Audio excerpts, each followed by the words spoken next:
Le pétrole, une drogue dure dans Novetic.fr du 8 mai 2024. Bridge Energy va ouvrir 2 nouveaux puits de pétrole sur son site de Nonville, dans la vallée du Lunin, en Seine-et-Marne, avec l'autorisation des pouvoirs publics malgré la loi hydrocarbures de 2017. Les puits seront proches d'un site de captage d'eau potable important pour l'Île-de-France. On imagine aisément les conséquences sur l'approvisionnement en eau de cette région, sans compter évidemment l'impact sur le climat. Pour ces raisons, Dan Lert, président d'Eau de Paris et adjoint à la mairie de Paris, a saisi en référé le tribunal administratif dans le but de faire annuler les autorisations d'extension du site pétrolier. De plus, le site est tout proche d'une zone Natura 2000 et à moins de 4 km de la forêt de Fontainebleau. Nous sommes tellement accros au pétrole qu'il s'agit d'aller chercher la moindre petite dose, quel qu'en soit le coût. Tourisme destructeur au Maroc dans la relève-et-la-peste.fr du 29 février 2024. Tout le long de la côte du Maroc, depuis juillet 2023, de Nador à Sidi Erbat, les autorités mènent des opérations de destruction des villages, des commerces, des habitations troglodytes, etc. Le village de Tifnit a été détruit le 25 décembre 2023. Les habitants visés ont eu 5 jours pour quitter les lieux. Le 8 janvier 2024, le village de Sidi Erbat a été détruit. Seules 8 grottes sur 30 ont été épargnées car elles appartenaient à des pêcheurs ayant toujours une barque et vivant de leur activité. Le 12 janvier 2024, les constructions de diseuses de Bonaventure et voyants autour du mausolée de Sidi Abderrahmane ont été rasées à Casablanca, 513 km plus au nord. Ce même mois, sur la plage d'Ahomey, près de Bouznika, 200 cabanons sur les 400 que compte le petit village ont été détruits. À Imsouane, village mondialement connu par les adeptes du surf, les lieux ont été rasés. 1000 personnes ont été expulsées en 24 heures. Pourquoi ? Avec le record de 13,5 millions de visiteurs en 2023, le Maroc est désireux de profiter des mannes financières de l'attractivité du royaume. Le gouvernement marocain prévoit de construire des complexes touristiques là où ont eu lieu les destructions. Par exemple, à Imsouane, des projets d'animation et d'hébergement touristique sont prévus sur une zone de 18 hectares. Un couvercle sur le problème dans Reporter.net du 8 mai 2024. Le mardi 7 mai 2024, l'autorité de sûreté nucléaire, la SN, a donné son accord pour que l'EPR de Flamanville soit mis en service. Le chantier a duré 17 ans, a coûté 19,1 milliards d'euros au lieu des 3,3 initialement prévus.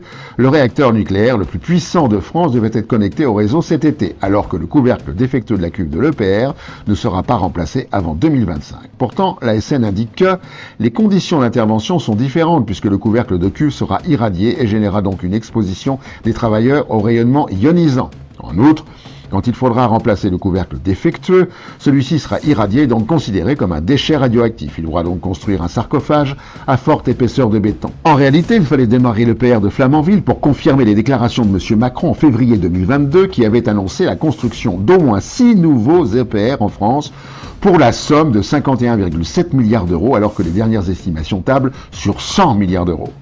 Que vaut donc un couvercle défectueux et le risque d'irradiation des travailleurs ?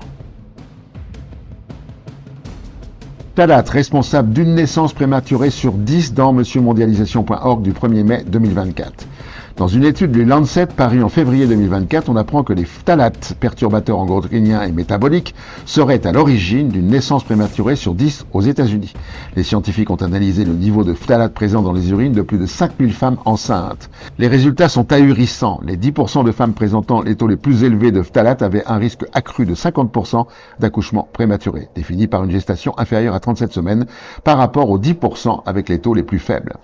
Les phtalates sont partout, jouets, cosmétiques, peintures, emballages alimentaires, PVC, etc. Ils pénètrent le corps par ingestion, inhalation ou absorption cutanée. Le 15 janvier 2014, une étude parue dans Environmental Health Perspectives montrait que 98% de la population totale des États-Unis était contaminée par des métabolites de phtalates. Le docteur Martin Junot, cardiologue et directeur de l'Observatoire de la prévention de l'Institut de cardiologie de Montréal, indique que, dans une analyse de l'ensemble des études sur l'impact de l'explosion aux phtalates sur la santé humaine, les auteurs ont trouvé des preuves solides d'association défavorables pour le neurodéveloppement, la qualité du sperme et le risque d'asthme chez l'enfant. Les ultra-riches ont la trouille dans uzbekerika.com du 6 mai 2024. Selon Business Insider, dans un article paru le 2 mai 2024, une entreprise autrichienne, Migaloo, a le projet de construire un submersible géant de 165 mètres de long qui pourra naviguer à 240 mètres de profondeur et rester immergé pendant un mois. Il est prévu pour accueillir jusqu'à 20 invités et environ 40 employés. Selon Business Insider, ce sous-marin est présenté comme une solution de repli à destination des ultra-riches soucieux de se préparer aux pires catastrophes. Migalou affirme d'être en mesure de créer une véritable forteresse invulnérable face à des menaces aussi variées que les impulsions électromagnétiques, les cyberattaques et les éruptions solaires. Le constructeur propose quelques options dont une cave à vin, une galerie d'art ou encore un héliport. Et le PDG de Migalou, Christian Gumboldt, d'affirmer que ses clients sont en quête d'intimité, de sécurité et de protection pour eux-mêmes, leurs convives, leurs biens de valeur. Vivement la fin du monde. Et pour finir, la connerie de la semaine.